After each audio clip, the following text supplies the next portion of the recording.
Interesting enough, this is how the iPhone 8, the 2017 iPhone, is going to look like. It's going to look really similar to this phone, the Samsung Galaxy S7 Edge, and that's just awesome. So the iPhone 7 hasn't even been released yet, but we already know quite a lot of details when it comes to the next generation iPhone, the iPhone 8, 2017 iPhone. So hey everyone, welcome to the Zone of Tech, I'm Daniel, and welcome to my Leaks and Rumors series, the series in which I discuss in detail all the details you need to know when it comes to an upcoming device. And in this episode, I'll be covering the iPhone 8, the 2017 iPhone, and this is going to be a really interesting phone, because Apple is actually, well, the iPhone is actually turning 10 years in 2017. So this is going to be a huge change. Can't really wait to tell you guys everything we currently know about the iPhone 8. So yeah, here's everything we currently know about the iPhone 8. Enjoy.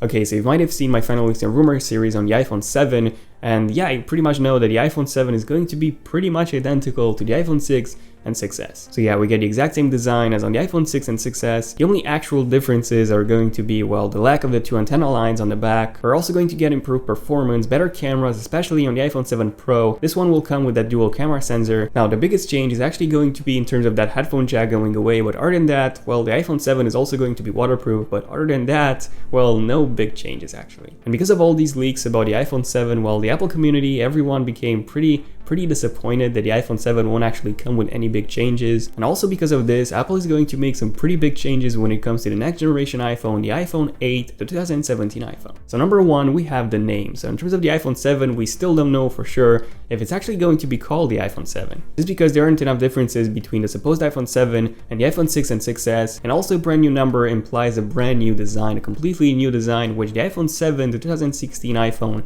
won't have. Now, some sources have pointed towards Apple calling this the iPhone 6 SE, which would be one of the worst ideas ever, especially since the current generation iPhone SE is not even called the iPhone 5 SE, so 6 SE would bring even more confusion. So for this year's iPhone, I would honestly put my money on an iPhone 7 naming scheme. Now, what about the next iPhone, 2017 iPhone? Is it going to be an iPhone 7S? Well, most likely not. So the 2017 iPhone is either going to be called the iPhone 8 or the iPhone 7 if this iPhone is going to be called iPhone 6 SE, although I don't think so. So the iPhone 8 is most likely going to be its name. Now also keep in mind that the iPhone is actually turning 10 years next year, so Apple might actually drop the whole naming scheme and just call the iPhone, or they might just call it the iPhone X and then X1 and so on. So those two things are also possibilities. But still, I would put my money on the iPhone 8 as its name. Okay, so now that we know how it's going to be called, how is it going to look like? So section number 2, we have the design. So in terms of the design, the iPhone 8 is going to have the biggest design change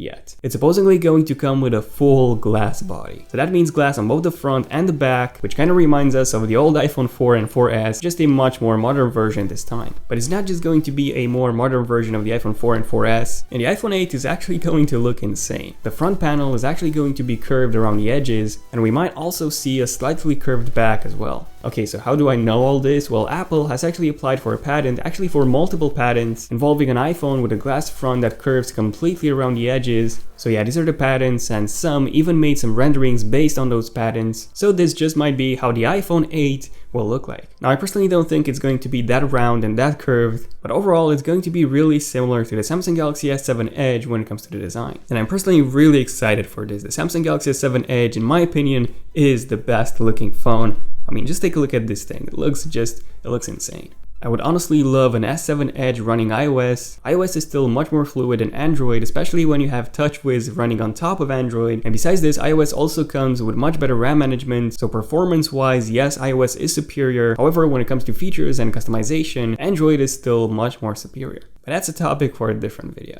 Now, the biggest design issue when it comes to the iPhone 6 and 6S is in terms of those top and bottom bezels. So yeah, the iPhone bezels are just huge. Those bezels are huge because, well, we have a huge home button that's circular compared to, for example, Samsung's home button, which is much more rectangular. So because of that home button's shape, they needed pretty big bottom bezels, and because of that, they also needed a matching top one. Take a look at the iPhone 6s Plus versus the Samsung Galaxy S7 Edge. There's a massive difference when it comes to the size of those two phones, even though they actually have the exact same display size. One of the phones is much shorter in both width and height, and you can probably tell which one. Reducing the size of those bezels or even removing them completely would make the iPhone look much sleeker and could also bring a much larger display. So we do expect to see a slightly larger 5-inch display on the iPhone 8 from 4.7 inches and a 5.8-inch display on the iPhone 8 Pro or the iPhone 8 Plus from 5.5 inches. So a larger display but in the same form factor, this would be a huge plus. Now you're all probably wondering what would happen with a home button, where would it go? So I actually talked about this in my iPhone 7 Leaks and Rumors series, and Apple has actually applied for a patent which involves a Force Touch home button. So this will most likely make an appearance with the iPhone 7, so the iPhone 7 will most likely come with a Force Touch home button, but then Apple has also applied for a patent that involves the use of 3D Touch as the actual home button. And using 3D Touch as the home button means that you don't actually need a physical home button anymore. You would be able to just press on the screen in the home button area and it would actually act as the home button itself. Not sure how double pressing for multitasking and reachability would work. Hopefully Apple will add some capacitive buttons as well. Let me know in the comments what you think about this. But I do think this is also an issue on iOS. The back button is on the top left and some apps do support slide to go back, but not all of them. And those that do not support it, especially on the larger iPhone Plus models, well, it's pretty difficult for some users to reach the top bit. So brand new design with a curved glass display, no home button, while the iPhone 8 is starting to look pretty awesome so far. What do you guys think about the S7 Edge's design? In my opinion, this is the most beautifully designed phone, and the iPhone 8 is going to be really similar to this phone when it comes to design. Actually, the iPhone 8 might be even better looking than the S7 Edge. I'm really excited for that. Finally, moving on to section number 3, because the design section was pretty long. Section number 3, we have the actual display. So in terms of the display technology, Apple is finally going to switch from LCD to OLED, finally. So initially, Apple was supposed to switch to OLED only in 2018, but apparently they've changed their mind for 2017 instead. So just a few months ago in April, Apple has actually signed a huge deal with Samsung, a $2.5 billion agreement. So Apple has actually ordered 100 million displays, OLED displays, for the next iPhone in 2017. And the difference between OLED displays and LCDs is just huge. On LCD displays, the pixels only give the color, so you always need a backlight, and then on OLED displays, the pixels give both the color and the brightness. And that is why only on OLED displays you can actually have that true black. Because on LCD displays, if for example you have a black background and some white text in the middle, you still need a backlight for all the pixels on the display, whereas on OLED you only need to white up the white text. And the second big advantage to OLED is the power consumption. Since you only need to light up the pixels that are active, well, you can have the rest of them turned off, so you can only have like 1% of the display active instead of 100% like you have to do on LCD displays the whole time. So it consumes much less power. Apple only has one OLED product, and that's the Apple Watch. However, a big disadvantage to OLED displays, and the reason why Apple hasn't switched to OLED yet, is because they have a higher burnout rate than LCDs, so they usually don't last as long as LCDs, and they're also much more expensive than LCDs.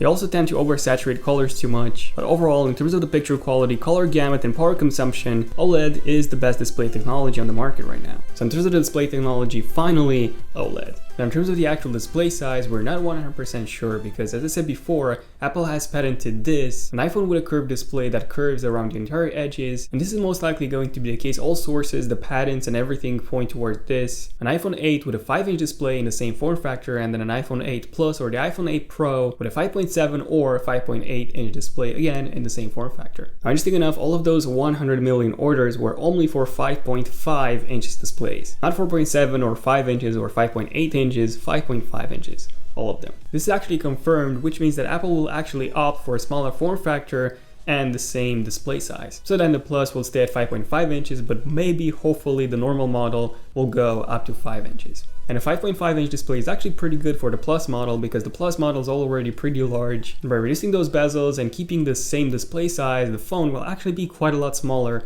than the current generation. So it will be much easier to use in one hand. Now, in terms of the resolution, we're finally expecting to see a resolution bump. So unfortunately, we didn't get to see any resolution bump with the iPhone 7. However, with the iPhone 8, we're finally expecting a Quad HD display on both models, so 2560 by 1440p display on both the iPhone 8 and the iPhone 8 Plus or the iPhone 8 Pro. Some reports suggest a 4K resolution display coming to the iPhone 8 Pro, although I personally do not see this happening. Apple is usually pretty strict when it comes to resolution, so this resolution will translate to about 587 ppi on the iPhone 8 and then 515 on the iPhone 8 Plus or the iPhone 8 Pro. That's a huge gain from the current generation iPhones. Currently the iPhone 6 and 6s come with a 326 ppi, whereas the iPhone 6 Plus and the iPhone 6s Plus, they come with 401. So yeah, this is a really welcome improvement. In case you haven't seen an S7 Edge display in person, you need to see it, it's incredible. It's Quad HD resolution, plus the fact that it's also an AMOLED display. Even with those oversaturated colors, well, it still makes an incredible viewing experience. And the iPhone 8 will finally feature such a gorgeous display.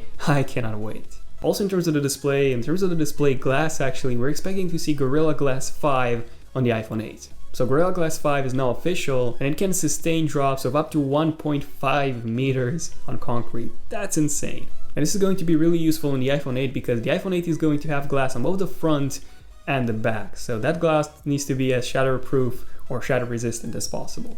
And apparently Gorilla Glass 5 can provide that. Pretty cool. Moving on to section number 4, we have the camera. Now in terms of the camera, we don't really know that many details. So the iPhone 7 is indeed coming with some pretty big updates. One of them is going to be a larger sensor, which will allow much better low light photography, and then the second one is also going to be a much larger aperture, possibly f1.7 or f1.9, which will also improve the low light photography. Now also in the iPhone 7 Pro, we do get that dual camera module. So the iPhone 7 is indeed coming with some pretty big camera updates, but what about the iPhone 8? So one possibility will be that dual camera module on both the iPhone 8 and the iPhone 8 Pro, although I personally do not see this happening just because you need a lot more space inside just for that dual camera module, which the iPhone 8 will probably not have, especially if the display is going to occupy the entire front panel. What we might get is a resolution bump from 12 megapixels to 16. So with the iPhone 6s, we got a resolution bump from 8 megapixels to 12 megapixels. The iPhone 7 didn't bring any changes when it came to resolution, and hopefully those changes will be coming in the next iPhone. In terms of the front-facing camera, it depends on the iPhone 7. So the iPhone 7 might be getting an 8 megapixel front-facing camera. If this is the case, then the iPhone 8 will have the exact same front-facing camera. Otherwise, if the iPhone 7 is going to have the same front-facing camera, although I don't think so, as the iPhone 6s, then the iPhone 8 is going to get an 8 megapixel front-facing camera with an f1.7 aperture and Quad HD video recording. Other than that, don't expect any big camera updates. Usually those big camera updates are in the S models, even though this is basically the iPhone 7s, just with a different name, iPhone 8. Moving on to section number 5, we have the specs. In terms of the CPU, we're going to get the Apple A11 processor. And the Apple A10 processor, this is the one included in the iPhone 7. The Apple A10 processor is simply a beast. It's a 10nm process and it's also a 6-core CPU. On paper, it has the exact same performance as the Apple A9X chip, which was included in the iPad Pros. And that's just insane. The Apple A9X inside the iPad Pros is just an incredible chip. That processor is so fast that it actually outperformed my i7 quad-core CPU inside my Retina MacBook Pro 15-inch. Yeah, that's a 2.3 GHz Haswell chip. So the A9X outperformed that chip when it came to 4K video editing export time. So the Apple A10 comes with about 20% improvement over the A9 in terms of the performance and about a 30% improvement when it comes to the power consumption, since it's basically based on a 10nm process, which is smaller. While the Apple A11 is still going to be based on a 10nm process, so it's still going to have about the same power consumption, probably just a 5 to 10 improvement over the A10, and then in terms of the performance, the Apple A11 is going to be really impressive. So it's going to come with a brand new architecture just like the Apple A9 did, which means about a 40 to 50% performance improvement, and that's going to be just insane. Now in terms of the RAM, on the iPhone 7 we have 2GB of RAM, and on the iPhone 7 Pro we're expecting to have 3GB. Now with the iPhone 8 we're either expecting to get 3GB on both models, so both the iPhone 8 and the iPhone 8 Pro, or 3GB on the iPhone 8 and then 4GB on the iPhone 8 Pro. So a pretty huge performance boost as well. So far it's looking really awesome for the iPhone 8. Next up, number 6, we have special features. So with the iPhone 7 we won't actually be seeing any cool special features. Well, the headphone jack is going away, so that's one, although I don't think this is a feature, this is the absence of a feature. And the iPhone 7 is also going to be water resistant to IP68, so this is basically the number one feature, and then stereo speakers, and that's pretty much it. And on the iPhone 8, one of the biggest features is going to be the lack of not a headphone jack this time, but a home button. So yeah, the home button is supposedly going to be replaced by 3D Touch entirely. Now the second special feature, this is most likely coming as well. Apple has just patented about a week ago an iris scanner for the next generation iPhone. So this is basically what Samsung has patented for the Note 7. Now even though an iris scanner is a pretty cool idea, it's not that useful. One, because you need some really good lighting conditions like I have now, for example, and then two, you also need to keep your phone really close to your eyes. However, the advantage is pretty good. The biggest advantage is that if you have all the necessary lighting conditions, it will always work. whereas a fingerprint reader doesn't work all the time. Next up, we have wireless charging. So Apple has been working on this for quite a while. I actually talked about this in my iPhone 7 Findings and Rumors series. Apple is currently working on 2 ways to wirelessly charge your iPhone. One of them is the one that we currently have on our smartphones, where you simply have an accessory, a power adapter, and you just place your phone on that power pad and then it charges wirelessly. But Apple is also working on a version that has much more range. By much more range, I mean about 30 centimeters from the base, and that's pretty huge. Now, in case you're wondering, charging a smartphone through Wi-Fi networks is indeed possible. Basically, a company in Japan has been playing around with this for a while now. They actually managed to charge an iPhone via case. They managed to charge about 10%. I think it was in an hour. So yeah, really slow charge, but still, it's possible. This is definitely not coming with the iPhone 8, maybe with the iPhone 11 or 12 or something. Next up, we have quick charging. So we're actually expecting to see this in the iPhone 7. However, if we don't see quick charging in the iPhone 7, we'll definitely see this in the iPhone 8. Next up, we have the smart connector. So we're expecting to get this with the iPhone 7 Pro, although we don't know exactly what that smart connector would be used for, because on the iPads we have the smart keyboard, but on the iPhone 7 Pro we won't be having a keyboard, at least I don't think so. But regardless, the iPhone 8 Pro will definitely have a smart connector,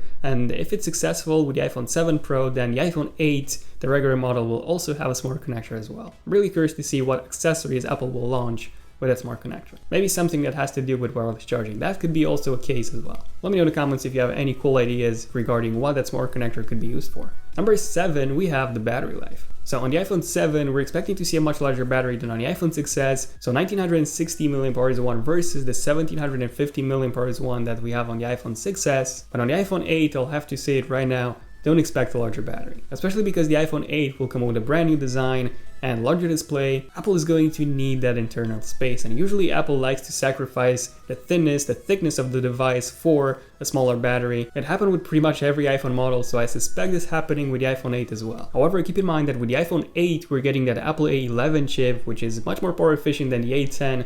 And also with the iPhone 8, we're also getting an OLED display. And OLED displays, just as I said before, they save a lot of battery life. Apple might even introduce finally a power saving mode similar to the ultra power saving mode that we have on Samsung smartphones, basically where the performance is heavily limited and then everything is black and white and you only have access to specific apps. Next up, number 8, we have the capacity and the models. So in terms of the iPhone 7, we have the iPhone 7, then we've also seen the iPhone 7 Plus and the iPhone 7 Pro. Now most likely only the iPhone 7 Pro will make an appearance, so we'll probably just have the iPhone 7 and the iPhone 7 Pro. Now the baseline model will start at 32GB, unlike 16GB like we had with the iPhone 6s and before. So the iPhone 7 will have 32, 64, and 128GB, and then with the iPhone 7 Pro we'll have 64, 128, and even a 256GB storage option. Now with the iPhone 8 we do expect to see the exact same capacities as with the iPhone 7. And yeah, unfortunately 32GB is not enough, but I don't see Apple bumping the baseline model to 64 just yet. And also, adding a microSD card slot is not Apple-like, so that won't happen either. If there is going to be change in the capacities, the only change is going to be in terms of that 256GB model. If the iPhone 7 Pro will sell well, then we'll also get the 256GB option on the iPhone 8. Otherwise, it might just be on the iPhone 8 Pro, or it might just be removed completely. And finally, section number 9, the last section of this video, is the price. So with the iPhone 8, we do expect to see the exact same prices as with the iPhone 7. In case you don't know, these are the prices for the iPhone 7, the iPhone 7 Plus, and the iPhone 7 Pro.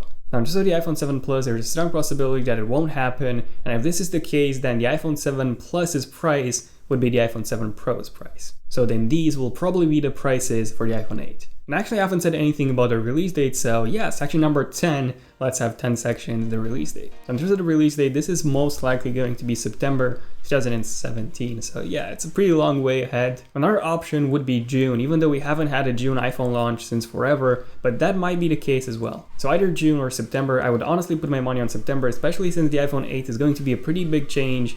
So yeah, it takes a lot for those components to be manufactured. But yeah, this was everything we currently know when it comes to the iPhone 8. Feel free to subscribe if you have enjoyed this video and you want to see more iPhone 8 coverage. And also feel free to follow me on Twitter at ZenofTech for more iPhone 8 related updates there as well. In case you haven't seen my iPhone 7 Leaks and Rumors series, here's the series. Feel free to check it out. That's in case you're not watching this video after the iPhone 7 launch. But hey, feel free to watch it regardless. Other than that, let me know in the comments what are your top 5 features that you want to see, that you really want to see in the iPhone 8. And also, if you've made it to the end of this video, let me know in the comments by saying I've made it to the end of this video, hashtag iPhone 8 epic, or something. And also be sure to turn on notifications on my channel on both desktop and mobile. On mobile by simply clicking on that bell icon next to my channel so that you're notified as soon as I upload a brand new epic video. But yeah, this has been it for this video, and this has also been a pretty long video, so huge thanks to every single one of you that have made it to this point of this video.